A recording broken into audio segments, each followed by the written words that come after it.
After being deceived by the goddess I admired and losing all my savings, I was reborn 10 years ago. Watching her skillfully flirt with various men, I coldly laughed and kept my distance from this troublemaker. In this life, I vowed to conquer the stock market. Unexpectedly, when the goddess noticed my indifference, she came closer instead. I directly rejected her. 3 years later, I made millions in the stock market. As for the goddess, I heard she was being supported by a greasy sugar daddy. After her dreams of riches shattered, she ended up on the streets and was even committed to a psychiatric hospital. Ding! Story Shots reminds you to click the subscribe button at the bottom right corner to read the full novel. 30. I was reborn. Back to 10 years ago. In my previous life, my life was a tragedy. My father passed away early, and my mother raised me alone. In college, I excelled academically, but after entering society, I met Jenny Smith. I was so infatuated with her that I followed her around like a lovesick puppy.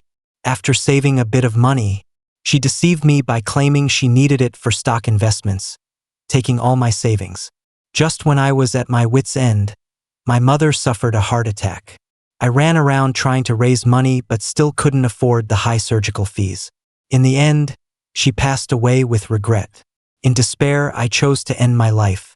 As I jumped from the company building, I caught a glimpse of a familiar figure on the rooftop. It was a beautiful stranger, loudly calling my name. I desperately tried to remember who she was, but I couldn't recall.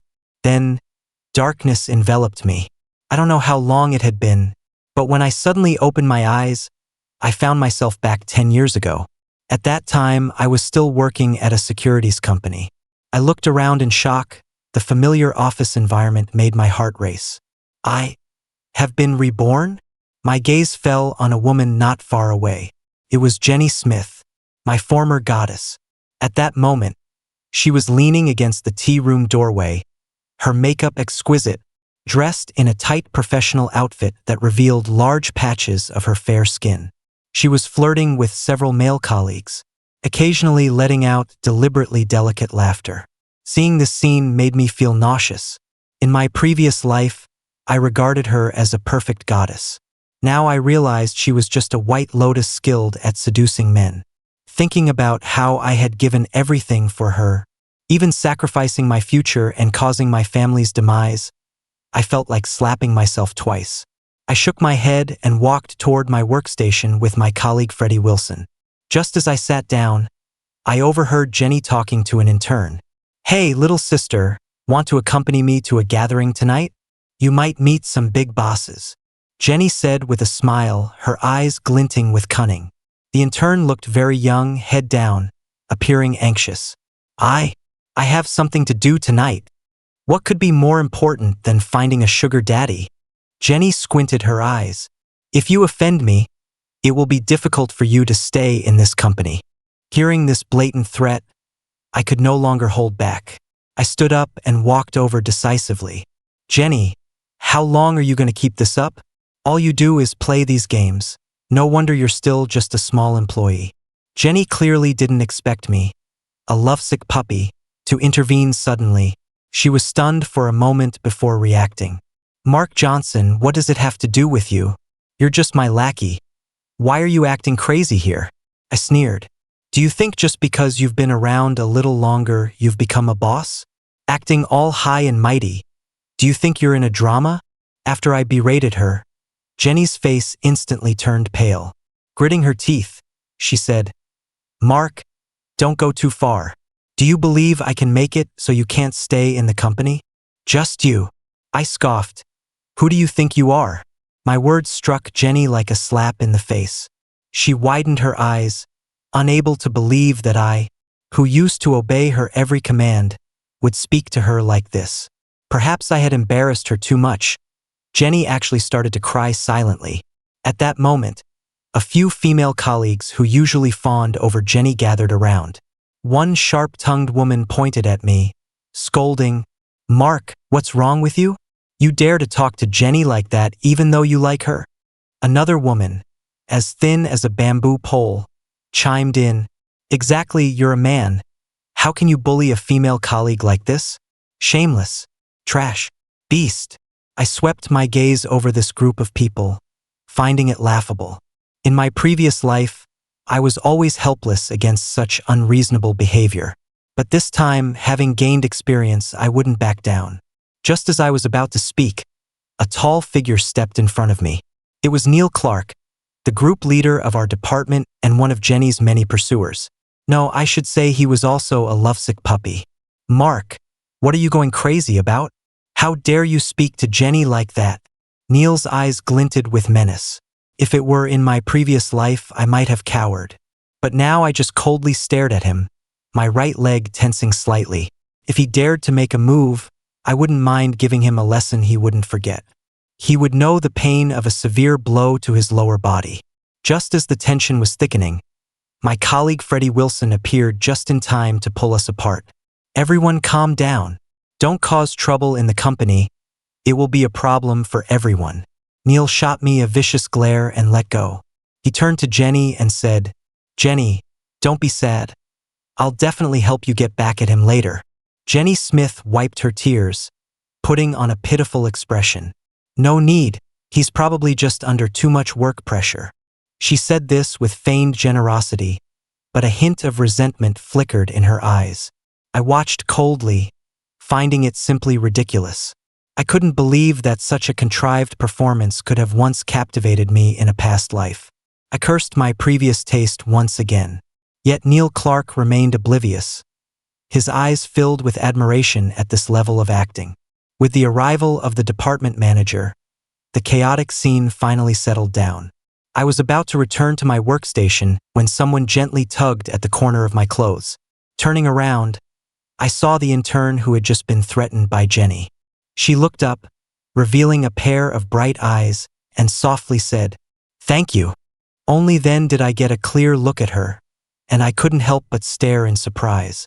The girl before me had fair skin and long eyelashes, resembling the wings of a black butterfly, exuding a charm mixed with innocence. What surprised me most was how familiar her face was. I racked my brain and finally remembered. Her name was Lucy Brown, a newly hired analyst in the company. It was said that she had strong business skills and was poached by the boss for a high salary, but she kept a low profile. "You're welcome. I just didn't want to see anyone being bullied." I smiled and returned to my seat. Just as I sat down, Freddie Wilson leaned over, winking and saying, "Wow, our hero Johnson has saved the damsel in distress. But with Jenny being so hypocritical, don't be foolish enough to fall for her. I say, Lucy is a good choice. She's not only beautiful but also talented." I shot him a glare. "Stop talking nonsense and get to work." Soon, the department manager came over and began assigning today's tasks. Looking at the analysis report in my hands, I couldn't help but smirk. In my past life, I was too busy radiating hormones in front of Jenny. I was completely clueless about these data and charts. Later, to win Jenny over, I worked hard and made money through stock knowledge. In the end, she took all my savings away. Now, these reports seemed like a tattered book to me, clear and straightforward. Combined with some memories of stocks from my past life, I refused to believe I couldn't become a stock god. I began to focus on my work, carefully analyzing the trends of each stock. Major future events flashed through my mind continuously. A certain tech company would launch a revolutionary product in 3 months, causing stock prices to soar. A natural disaster would severely impact certain industries. A new policy would bring huge opportunities to specific fields. I was so engrossed in organizing this information that I completely lost track of time. Having lived a second life, I couldn't continue to waste my days. It wasn't until someone tapped my shoulder that I snapped back to reality. I looked up and found it was Jenny. She glanced around nervously, as if afraid of being discovered, and lowered her voice, saying, "I know you're mad because I threw away the handmade item you made for me yesterday, but you gave it to me so openly in the office. If I didn't throw it away, others might misunderstand that we're having an office romance, and it would ruin our future." I frowned, genuinely unable to recall when I had ever given her a necklace. In the past, I had poured countless efforts into her. and most of those she had treated as if they were nothing. Of course, except for those things that could bring her benefits. "This weekend is my birthday. Let's go eat at a Michelin restaurant. You should come too. Don't be mad, all right?" She kept blinking her eyes, heavily made up, like a character from a Mary Sue drama trying to be cute. I was certainly not interested in her birthday party, but I nodded and smiled in agreement, because I would always remember the scene on Jenny's birthday. She had gone to great lengths to please me just to invite me to that fancy restaurant, and she only told me to come toward the end of the party. The intention was obvious, to make me pay the bill. At that time, I had just started working, and my monthly salary was just over $10,000. To celebrate her birthday, I had used $30,000 from my family's savings account. Not only did I pay for her, but I also bought her a luxury handbag. When I returned home, my mom found out but said nothing. She just hid in her bedroom, wiping her tears alone. That night, I saw my mom looking distressed and didn't understand why she was so troubled over a few tens of thousands. After all, I had just earned that much after working for a few months. It wasn't until much later that I learned my mom had been feeling unwell and was about to undergo a minor surgery. To keep it from me, she had borrowed that money from others, only for me to use it to please a woman. Seeing that I agreed to the invitation, Jenny seemed to breathe a sigh of relief, smiled charmingly at me, and gracefully returned to her workstation. I scoffed, thinking, "Do you really take me for a fool?" Not a chance. The weekend soon arrived. I walked side by side with Freddie Wilson at the entrance of the office building. At that moment, Jenny Smith suddenly appeared out of nowhere and playfully said to me, "Don't forget to come to my birthday party this weekend." Seeing her worried that I might forget the date, she specifically came to remind me. An outsider might think she was being sincere, not wanting to let me forget. I smiled knowingly and nodded. "What's going on?" Freddie leaned over and whispered, "Just a couple of days ago you were indifferent to her, so why the sudden change? You haven't been charmed by her looks again, have you?" I scoffed. "You're overthinking it. She just wants me to pick up the tab." "Are you crazy?" Freddie's eyes widened. "Don't be foolish, man. She's not a good catch." "Who said that agreeing means I have to follow through?" I raised an eyebrow. Freddie was stunned for a few seconds. Then his expression changed to one of realization. "Wow, you're quite the hidden gem. But this woman really should learn her lesson. She's always flirting around the office. It's disgusting." Freddie gave me a thumbs up. "Impressive, truly impressive. I can't wait to see her expression later." I simply smiled lightly and didn't respond. After parting ways at the intersection, I took the subway for 2 hours back to my rental apartment. It was a small studio apartment. To save money, I had lived here for 3 years. I only moved closer to the company later on. I pushed open the rusty iron door. What met my eyes was a simple folding table. The tabletop was spotless. The walls had turned yellow from years of dampness. Looking at this familiar scene, a wave of sorrow surged in my heart. My mother worked hard her entire life for me, exhausting herself with overtime until she collapsed. Unable to pay the high medical bills, I could only watch helplessly as she gave up on treatment. I didn't even manage to fulfill her wish of starting a family. Instead, I chose to end my own life. Thinking of this, tears slid down my cheeks unknowingly. It was not until after 9 in the evening that I managed to compose myself and made a video call to my mother. That night, I began researching stock market trends, carefully sorting through investment opportunities for the next decade. Early the next morning, I sat in front of my computer and started simulated trading, staying busy until the afternoon, nibbling on some cold buns before diving back into work. It wasn't until after 7 in the evening that I received a call from Jenny. "Mark, we're here. Why aren't you here yet?" The sound of clinking glasses came from the other end of the line. Jenny sounded a bit tipsy. "Okay, I'll be there soon," I replied and hung up the phone. Stretching lazily, I stood up from my chair, secretly laughing to myself. Usually, Jenny called me by my full name. Only when she needed my help or wanted something from me would she sweetly call me Mark. I pulled out my phone and called Freddie, asking him to come along to watch the show.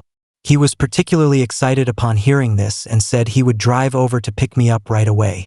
Before long, Freddie parked his second-hand Toyota downstairs and waved at me cheerfully. "Mark, hurry up and get in the car. I can't wait to see that woman make a fool of herself." Thinking back to my past life, Freddie had often advised me to stay away from Jenny, but I never listened. Now it seemed that this guy had a much sharper eye than I did.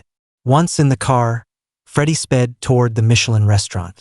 Entering the private room that Jenny mentioned, I saw a table full of wine bottles and plates in disarray. There were about a dozen people in the room, and Jenny was sitting closely with Neil Clark, drinking. When she saw Freddie and me walk in together, she was clearly taken aback. She knew Freddie didn't like her and didn't expect me to bring him along. But she quickly put on a smile, walked over and pulled me inside, saying sweetly, "Why did you come so late? We're almost done. Let's open a few more bottles of Lafite later." I couldn't help but chuckle inside. I had arrived just a short while after her call. It had only been about 20 minutes, and there were already 7 or 8 bottles on the table. Clearly, she called me over just as the party was about to end and was blaming me for being late. I quietly followed Freddie into the room. Watching Jenny continuously place orders with the waiter, I noted that this 3 Michelin-star restaurant was not cheap. Just one bottle of red wine costs over $1,000, not to mention the feast she had ordered. This meal would easily run into several thousand. "Today is my birthday. Let's have some fun," Jenny said, holding up her glass, smiling brightly at her colleagues in the room.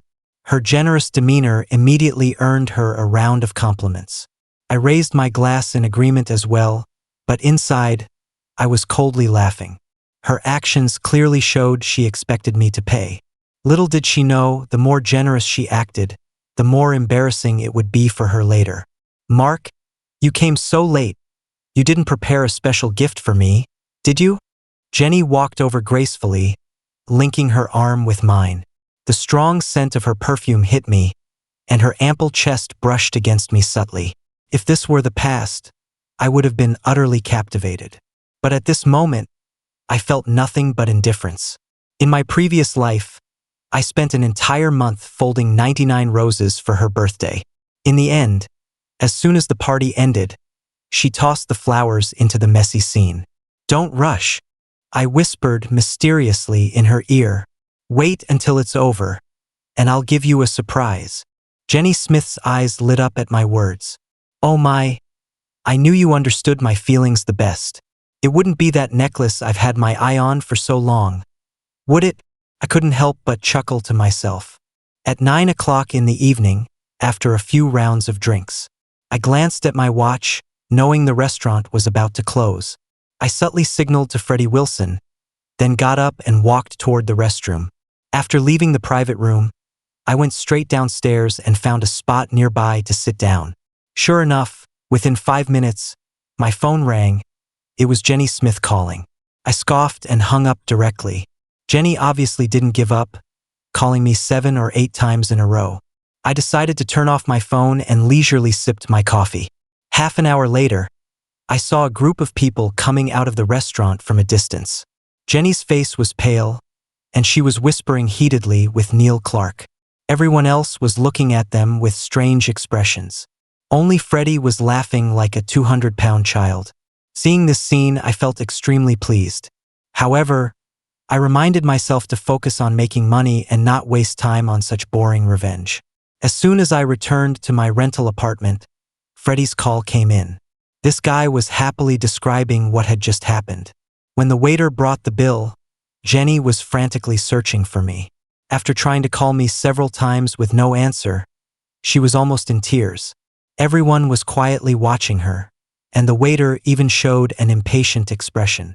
In the end, a few colleagues pooled their money together to barely cover the bill. Though no one said anything on the surface, the way they looked at Jenny had changed. "All right, you really know how to gossip," I interrupted him with a smile. "I still need to study tomorrow's market trends, so I'll hang up now." "Do you really have no feelings for that woman anymore?" Freddie suddenly asked seriously. I scoffed. "Don't worry, I feel sick just seeing her." If I liked her, I'd be a dog. Alright, the way you were head over heels before scared me. At least you're finally awake now. Stop trying to educate me. I jokingly scolded him. After hanging up, I couldn't help but shake my head. Although Freddie's words were nonsensical, I could sense his concern. Thinking of this only friend in the company warmed my heart. After the weekend, as soon as I walked into the office and hadn't settled down, I saw Jenny storming toward me with Neil. Mark Johnson, what do you mean? Why did you leave early on my birthday? Jenny bombarded me with questions. I lazily glanced at them. I had an urgent matter and left first. What do I need to report to you? My words left Jenny speechless, her face turning bright red. Seeing this, Neil immediately jumped in to defend her. Hey, what's your problem? You promised to pay the bill, but then you ran away? What a pathetic act. Hearing this, I couldn't help but laugh out loud. I stood up, my gaze turning cold. When did I say I would pay? If you guys can't afford it, don't pretend to be rich. Are you here to be a joke? At this moment, everyone in the office was drawn in. Neil, seeing the crowd, became even more aggressive, glaring at me and preparing to make a move. I wasn't afraid and continued to question him. You told her I would pay, but I never agreed to treat you. If you can't afford to treat, do you want to trap me? Once these words came out, Neil froze, looking at Jenny with suspicion. Clearly, saying I agreed to pay was just a lie Jenny concocted to save face. She probably thought I was still that obedient lackey from before. Seeing the truth exposed, Jenny also broke down. With red-rimmed eyes and a quivering voice, she said, Mark, you're too much. I won't care about you anymore. I scoffed. That works for me. I want to tell you that I only care about making money from stocks now. You'd better stay away from me and not affect my mood. In the future, if you see me, please take another route. You, a mere employee, think you can make big money in stocks?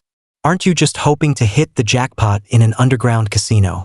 Neil, seeing Jenny cry, immediately felt sorry for her, and his macho side flared up. He didn't care whether the bill was real or not and started to taunt me. As the team leader, Neil's performance had always been among the best. I was just a new employee still in the learning phase. In the past, I had indeed been looked down upon by them. But that was all in the past. You two are a perfect match. Freddie had somehow joined in. Having to rely on deceit to pay for a birthday celebration, a real sycophant. And be careful you don't get sold out and end up counting the money for someone else. His words were a double-edged insult. Jenny ran out of the office crying. Neil could no longer hold back and grabbed Freddie by the collar. Are you looking for death? You dare to touch me, try it, Freddie said calmly. My dad is also in upper management. Do you believe that tomorrow you'll be packing your things and leaving? Although Neil was tall and strong, Freddie's words indeed intimidated him. Just as the two were at a standstill, the department manager appeared. Neil promptly released Freddie's collar and said viciously, You just wait, before leaving in shame. Freddie Wilson straightened his collar and walked back to his seat, looking quite pleased with himself, and even winked at me as he passed by. After that, Jenny Smith and Neil Clark never bothered me again. However, I heard that they had gotten together, and every time they were in the break room, they were all over each other. Sometimes, I could even feel Jenny deliberately glancing in my direction, probably trying to provoke me in some way. I couldn't be bothered with such childish antics and focused solely on my stock market research. Soon, the performance assessment results were out. I had only just been reborn midway, so my earlier performance had dragged me down. Although my results had improved, it still gave Neil and Jenny a chance to mock me. Oh, isn't this the one who wants to be a stock god, Mark Johnson? Why are your results so terrible? Neil crossed his arms and looked down at me arrogantly. I had no idea what he was so proud of. The best performer in this round was the new hire, Lucy Brown. This surprised me greatly. I didn't expect her to be so capable despite her quiet demeanor. She was much more normal than these two, who flaunted their minor achievements. My Neil is really something, you'll never catch up to him, Jenny chimed in from the side. I ignored their sarcastic remarks and focused intently on my analysis report, pondering how to serve my clients better. Do you want me to give you some pointers? Call me Brother Neil, and let me hear it. Neil leaned in, a mocking smile on his face. Jenny was giggling beside him, her body shaking with laughter. Don't forget to beg me. I might just help you. I shot them a glance and said coldly, Are you done with the lovey-dovey act? Isn't it disgusting to show off your affection in front of me? Jenny was left speechless by my words, stomping her feet in frustration. Mark Johnson, enough already. With your level, do you think you can make big money in stocks? You might as well go back home and sell sweet potatoes. Neil leaned his hands on my desk, his eyes blazing with anger. They buzzed around me like two annoying flies. I was starting to lose my patience. How about this? Let's make a bet. If I outperform you next quarter, you resign. Do you dare? Jenny couldn't help but laugh out loud, her eyes filled with disdain. You've got some nerve, Neil sneered. But what if you lose? If you lose, I won't even make you resign. You just have to apologize to my girlfriend in front of the whole company. How about that? Neil's voice was loud, and the entire office perked up to listen.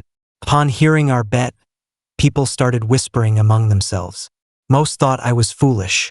I didn't take it to heart and coldly replied, Deal. Now get lost. Neil seemed to have more to say, but just then, Freddie walked over from the direction of the elevator. After our last conflict, Neil was somewhat wary of Freddie. He tossed out, When you lose, let's see how long you can keep pretending, and walked away. The challenge was thrown down, and I lowered my head to reassess my analysis report. Although I knew how to trade stocks, achieving this performance relied on various skills. For a moment, I felt at a loss. The bet was more of a reaction to Neil and Jenny's obnoxious behavior than anything else. But now that I was calm, I felt uncertain. After all, surpassing Neil, who had experience, in a short time was indeed a tall order. Freddie leaned in and asked in a low voice, Did you bet with Neil? I nodded. Then aren't you going to have to apologize? You just got praised, and now you go and act impulsively. How am I supposed to help you? Freddie looked genuinely pained. Just then, a delicate hand gently tugged at my sleeve. A soft voice whispered in my ear, I can help you. I turned to see that it was Lucy. She was looking down, her cheeks flushed, appearing quite shy. Really? I was a bit surprised but quickly realized that I would be foolish to refuse help from the company's top analyst. Lucy nodded gently, and before I could say anything, she hurried back to her desk. Wow, brother. You really hit the jackpot, Freddie teased, winking. Lucy is usually so aloof. Who dares to get close to her? I'm envious of your luck. Shut up. I waved him off irritably and turned back to my seat. From that day on, I worked overtime with Lucy after hours to study. Although her voice was soft, her thoughts were exceptionally clear. Many points I had previously found perplexing became clear under her analysis. As we interacted more, Lucy and I grew increasingly familiar. Freddie didn't miss the chance to tease us about our unusual relationship, but I didn't pay much attention. Undeniably, Lucy was very pretty and had a gentle, caring personality. But for someone like me, a poor guy starting from scratch, this rebirth was my only chance to turn my life around. During this time, Neil and Jenny became even more brazen, acting lovey-dovey in the office, making the entire place restless. Sometimes, they would deliberately flaunt their affection in front of me, probably trying to provoke me. But I couldn't be bothered with such childish behavior and focused entirely on my work. Neil seemed to have completely forgotten about our bet or simply looked down on me. But I knew that the real competition was just beginning. Soon it would be time for the assessment again. The night before, as I was preparing to leave the company, Lucy Brown suddenly asked me, Mark Johnson, do you think you will win? This question caught me off guard. When I initially said I wanted to surpass Neil Clark, it was more out of impulse. Feeling a bit embarrassed, I scratched my head. Achieving that would definitely be the best. You can definitely do it. Lucy gave me a fist pump and cheered me on with a smile. I chuckled and casually asked, Thanks. By the way, why are you helping me? Without hesitation, Lucy replied, because at that time you were the only one who helped me. Although I just simply didn't want to deal with that person. I could just leave. As long as I have the skills, I can thrive anywhere. I was about to agree when I suddenly looked at Lucy's profile, and a familiar figure gradually overlapped with hers. She was the woman who shouted my name from the rooftop when I jumped in my previous life. It's you. I couldn't help but blurt out. What? Lucy looked up at me, puzzled. Ha ha ha. It's nothing. I quickly covered it up. The next day, the assessment results came out. Lucy still held the top position. Meanwhile, my performance had taken a qualitative leap, surpassing Neil and ranking second. Neil's performance unexpectedly dropped, placing him in the middle of the department. On the day the results were announced, Freddie Wilson saw my performance report and nearly had his eyes pop out. He took a few deep breaths to regain his composure and excitedly dragged me toward Neil's position. Neil was staring blankly at his report. Without saying a word, Freddie shouted, Neil, hurry up and quit. By the way, you should take your little flower girlfriend with you. Hearing this, Neil suddenly stood up, veins bulging on his forehead. What's wrong? Can't take a loss and want to go crazy? I looked at him coldly. Neil knew he was in the wrong after hearing this and could only clench his fists tightly, his eyes turning red with anger. Why are you bullying people? At that moment, Jenny Smith also rushed over, pointing at me and Freddie, questioning, is it okay to act like a brat just because your performance is worse? Are you sick? Look clearly, who is worse than who? Freddie held up my report and waved it in front of Jenny. When Jenny saw my performance, her eyes widened, and after glancing at Neil's report, she was momentarily speechless. Apologize first and then we'll listen. Freddie slapped the table again, wearing a smug smile. At this point, everyone in the office had gathered around. Neil gritted his teeth, trembling all over. What? You're not going to back out, are you? I said with a cold smile. If you can't even quit, how about you kneel and apologize? If that's too much, I won't force you. Everyone will just see you as a coward from now on. I pretended to leave, and this tactic indeed worked. Neil's face turned red, and after holding back for a while, he finally squeezed out 2 words through clenched teeth. AP-ology. But he still didn't kneel.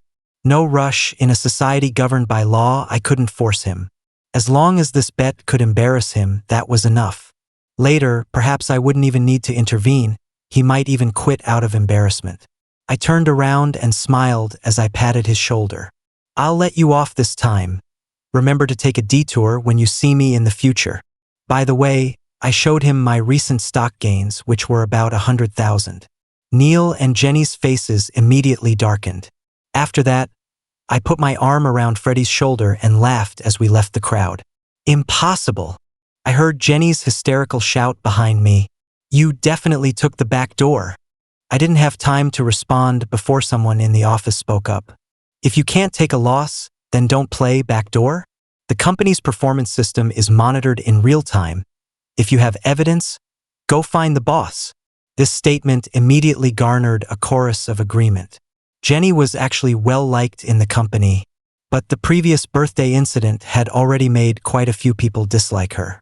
Now everyone finally had the chance to hit back at her. For me, this was just a small matter after my rebirth. After that, I never bothered with them again. Later, I heard from Freddie that the 2 of them fell out over this incident, and Jenny scolded Neil for being useless. I knew several stocks would rise soon, so I also started officially trading stocks. In addition, my performance continued to soar. Before long, I became the company's chief analyst. Lucy was promoted to investment director as well. Our relationship gradually warmed up through our daily interactions. But we never broke that layer of glass between us. Weeks flew by, and as I was getting ready to leave work, Jenny suddenly blocked my path.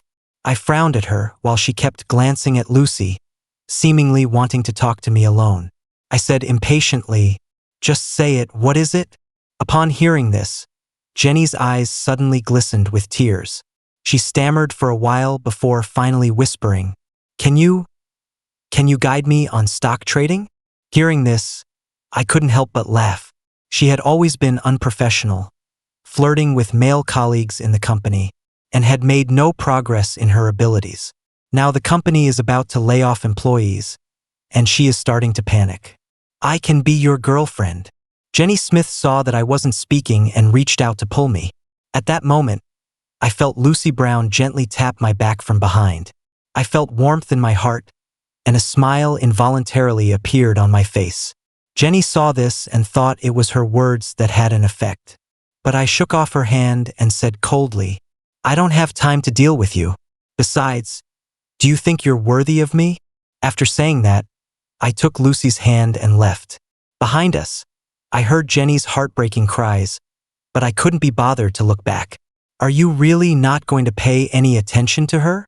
Lucy asked me softly. What's there to pay attention to? I'm not familiar with her. I joked. Besides, I like you. Upon hearing this, Lucy's face instantly turned red. I secretly laughed in my heart. From that day on, Jenny began to frequently cling to Neil Clark. She probably wanted him to help her keep her job.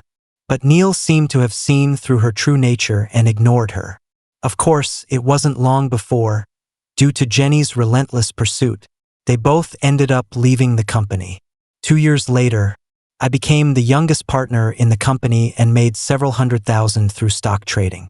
Lucy chose to leave the company and joined the Securities and Exchange Commission. At her birthday party, I confessed my feelings to Lucy, and she nodded with tears in her eyes. That night, I called my mother back home. The old lady was so happy she could hardly speak. As for Jenny, compared to her previous life, her ending this time was even worse. It is said that after being laid off, she followed a nightclub owner.